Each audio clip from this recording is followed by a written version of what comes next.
طبق قرار کمیته داوران فدراسیون فوتبال تاجیکستان، داور مرکزی بازی سوپر لیگ اوید و فوتزال بین دسته های KMVA و استرافشان سفرعلی محمدزاده را از داوری برای 5 دور محکوم کرد. پس از آموزش اولت معلوم شد که در انجام واخوری سوپر لیگ تاجیکستان 2022 میان باشگاه های KMVA و استرافشان، داور مرکزی سفرعلی محمدزاده با بازیگر تیم پایتخت اکمل اکنظرف زن و زنی کرده است. بر اساس این داور سفرعلی محمدزاده برای نقض ماده 2 و 4 کودکس انتظامی داوران ویران کردن معیارهای اخلاقی در روند حکمی از حقوق داوری همه بازی‌ها از جانب فدراسیون فوتبال تاجیکستان تشکیل کرده شده به مهلت 5 دور محروم گردید.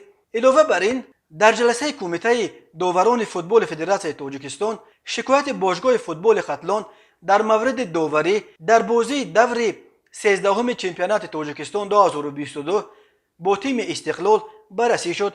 کمیته داوران فدراسیون فوتبال تاجیکستان ثبت ویدیوی این واخوری را بررسی نموده به خلاصه اومدند که دعواهای دسته ختلان بی اساس است. گل به دروازه دسته ختلان در دقیقه 29 درست زده شده است.